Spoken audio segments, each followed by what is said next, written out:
to you. This is Ayogen Morning News Update. I am ABIODUN Janet. We are glad you're joining us this morning.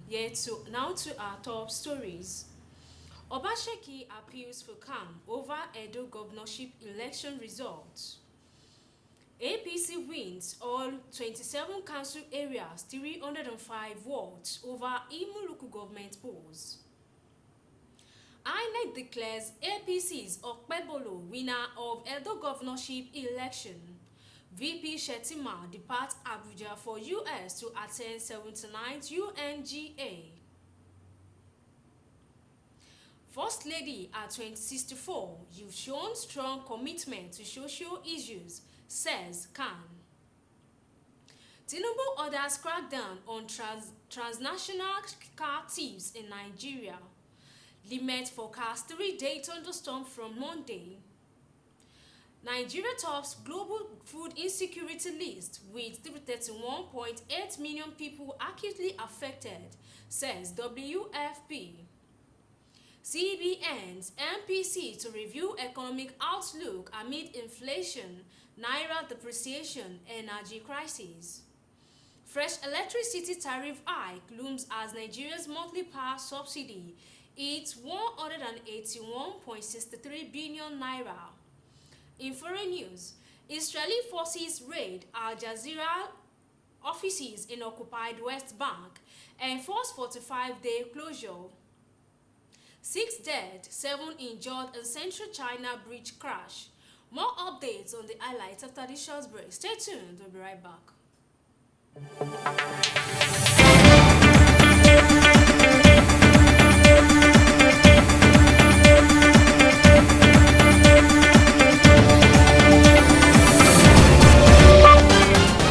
Glad you're still with us. More updates on the highlights. Obaseki appeals for calm over Edo governorship election results. The governor of Edo State, Godwin Obaseki, has appealed to residents to remain calm over the outcome of Saturday's governorship election, as announced by the Independent National Electoral Commission (INEC) on Sunday.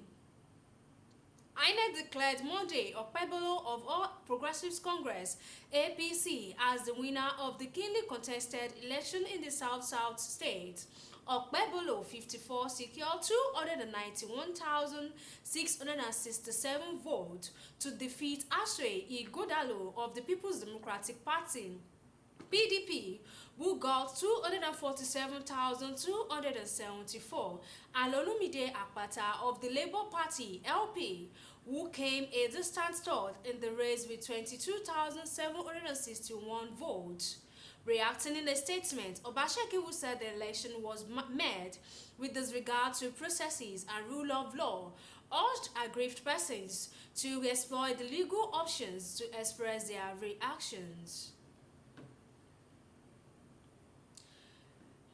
Imo local government polls, APC wins all 27 council areas, 305 wards. Our Progressives Congress, APC, Imo State Chapter, has cleared all the 77 local government chairmanship and 305 councillorship seats in the just concluded elections. This was made known to journalists by the chairman of the Imo State Independent National Electoral Commission (ISIEC), Charles Ejiogu, who officially announced the result at the commission's secretariat in Owerri, the state's capital. All the candidates of APC have been officially declared winners as councillors and executive council chairmen-elect. Reacting to the announcement, a group under the aegis of National Youth Alliance (NYA) Imo State Chapter declared that the state's local government area election was a charade and slap on the democracy. The group alleged that ISIEC connived with the ruling APC to truncate the exercise, accusing the commission of depriving the electorate from exercising their franchise. In a press statement by its state coordinator, Chinonso Uba, he alleged that the electoral materials were selectively distributed and that ISIEC staff did not show up in some of the council areas, but the results emanated from those places. INEC declares APC's Okpebolo winner of Edo governorship election. After months of intense politicking in Edo State, the Independent National Electoral Commission (INEC) has declared Monday Okpebolo of the All Progressives Congress (APC) as the winner of the keenly contested Saturday, September 21, 2024 governorship election in the South State. Okpebolo 54 secured 291,667 votes to defeat Aswe Ighodalo of the All People's Democratic Party (PDP). Vice President Shettima departs Abuja for US to attend 79th UNGA. Vice President Kashim Shettima has departed Abuja for the United States to attend the 79th session of the United Nations General Assembly (UNGA). A statement by the Senior Special Assistant to the President on Media and Communications, Office of the Vice President, Stanley Nkwocha, on Sunday said Shettima left the country at the directive of President Bola Tinubu. According to him, President Tinubu had directed the Vice President to lead the Nigeria delegation to the high-level global forum, while he focused on addressing pressing domestic issues, including the recent devastating flood disaster. First Lady at 64, you have shown strong commitment to social issues, says Khan. The national leadership of the Christian Association of Nigeria, CAN, has said First Lady Oluremi Tinubu has demonstrated strong commitment to the public issues affecting Nigerians. Khan said this in the congratulatory message to the president's wife on her 64th birthday celebration at the weekend.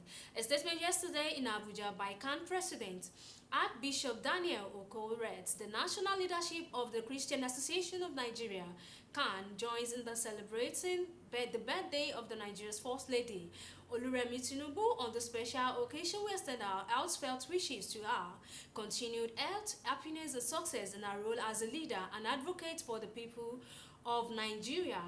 As First Lady, Mrs. Tinubu has shown a strong commitment to various causes, particularly in agriculture, women's empowerment, education, healthcare, and philanthropy. Our efforts in these critical sectors are commendable and reflect a deep understanding of the challenges facing our nation. Tinubu orders crackdown on transnational car thieves in Nigeria. President Bola Tinubu has assured that Nigeria will continue to work with its international partners to ensure the cyber criminals and organized crime groups involved in transnational car theft are deprived of the benefits of their illegal activities. To this end, Tinubu directed security and law enforcement agencies, including the Economic and Financial Crimes Commission (EFCC), Nigeria Customs Service (NCS), Nigeria Police Force (NPF), and Nigerian Port Authority (NPA) to intensify efforts in cracking down on individuals in possession of and trafficking in stolen vehicles.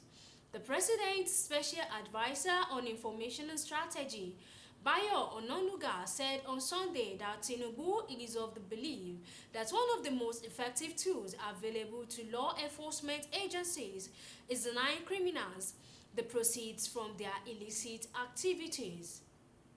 He said Tinubu has acknowledged the recent handover of 53 vehicles and $180,300 by EFCC to the Royal Canadian Mounted Police (RCMP) on behalf of 2 Canadian citizens who were victims of cyber crimes perpetrated by Nigerian nationals, while expressing concern over the involvement of transnational organized criminal groups in exporting stolen vehicles to Nigeria. President Tinubu commends EFCC for collaborating with partners to ensure a coordinated and professional response to these menaces. Ononuga also confirmed that the President has directed all relevant agencies, particularly the anti-corruption agencies, to protect Nigeria's economic and financial integrity from organized crime infiltration.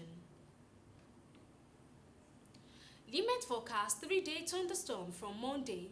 More updates on the highlights after this short break. Stay tuned. We'll be right back.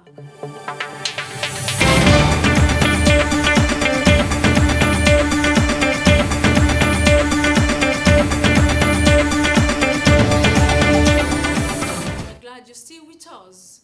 Limit forecast 3-day thunderstorm from Monday. The Nigerian Meteorological Agency, NIMET, has forecast thunderstorms from Monday to Wednesday across the nation. NIMET Weather Outlook released in Abuja on Sunday forecast thunderstorms on Monday over parts of Sokoto, Kebbi, and Borno State.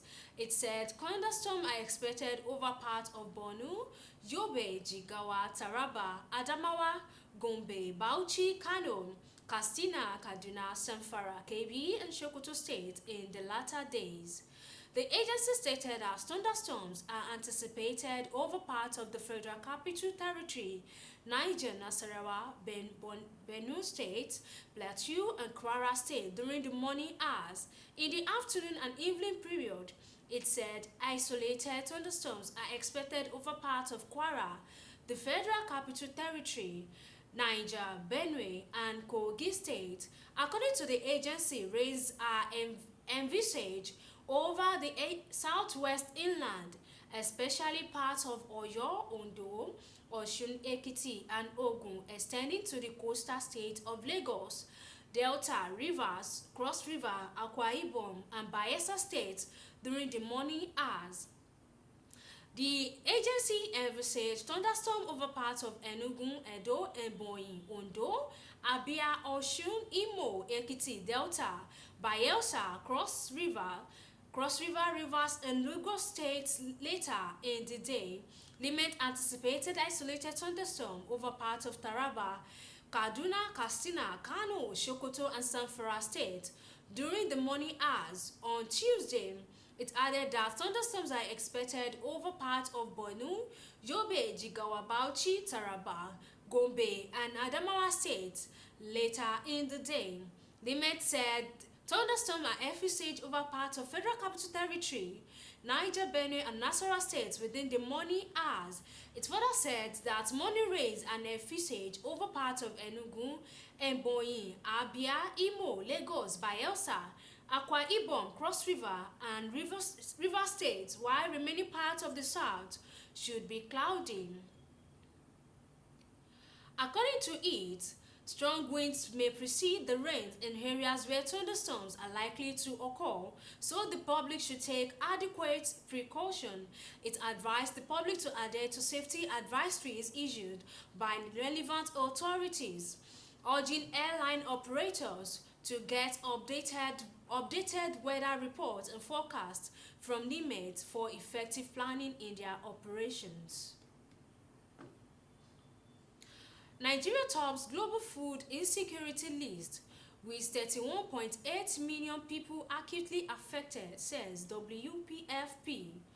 No fewer than 31.8 million people in Nigeria are acutely food insecure, the highest number globally. The United Nations World Food Programme, WFP, has said, compared to the 2023 lean season, 28% more people are facing acute food insecurity this year, 4.8 million people in the northeast and 6.2 million people in the northwest.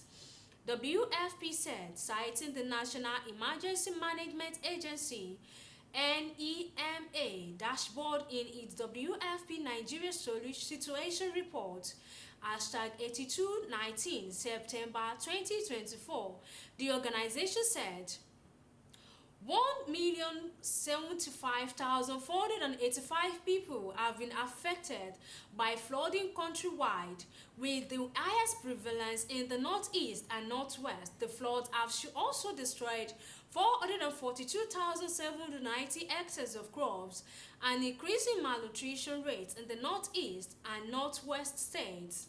The number of severely moderately malnourished children admitted at treatment facilities has on average increased by 41% and 70% respectively compared to 2023. CBN's MPC to review economic outlook amid inflation, naira depreciation, energy crisis. The Monetary Policy Committee (MPC) of the Central Bank of Nigeria (CBN) will reconvene on Monday to review developments in the macroeconomic environment, the high inflationary landscape. Naira's vulnerability and rising energy prices would likely dominate deliberations at the meeting. Even though headline inflation slowed down in July and August at currently 32.15%, the rate was still considered as disturbing for the economy. CBN Governor Mr. Olayemi Cardoso reaffirmed to banks' determination to digest inflation in order to achieve price stability. Fresh electricity tariff hike looms as Nigeria's monthly power subsidy hits 181.63 billion naira. Another electricity tariff hike may be introduced in October 2024 by the Nigerian government as the country's monthly power subsidy rose to 181.63 billion naira in September.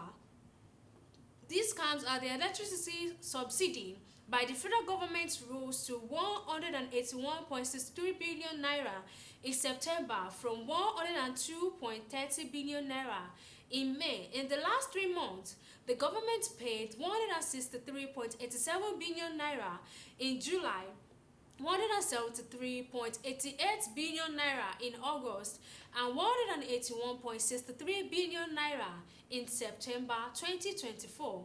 This comes after the Nigerian Electricity Regulatory Commission announced the removal of subsidies in areas categorized as Band A feeders on April 3, 2024.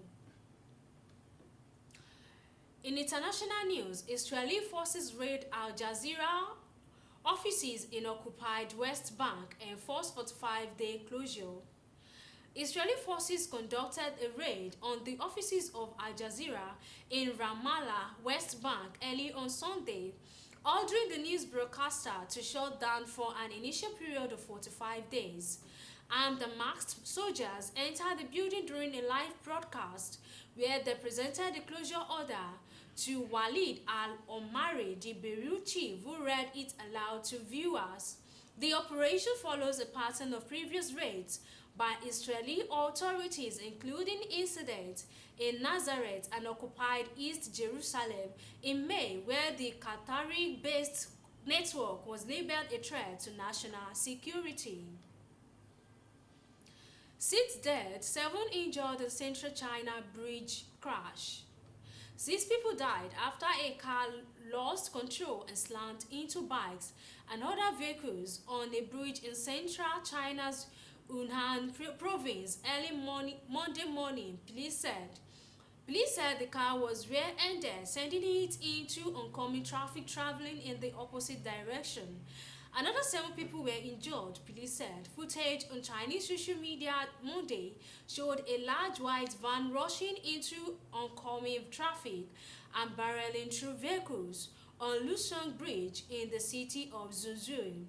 The footage showed debris scattered across the road as at least 4 ambulances were at the scene, blocking traffic. The cause of the accident is being investigated, according to the state's media Xinhua news agency. Daily traffic accidents occurred frequently in China due to lax safety standards and widespread disorderly driving. This month, in a separate incident, a school bus plunged into a crowd of people outside a middle school in eastern China, killing 11 parents and students. And that was Ayogen Morning News Update. I am ABIODUN Jeanette. Remember to follow us on our Facebook page, Ayogen Media. Coming up is Ringtone Bono Fele with Mr. Odedokun Isaiah. Till then, stay tuned and good day.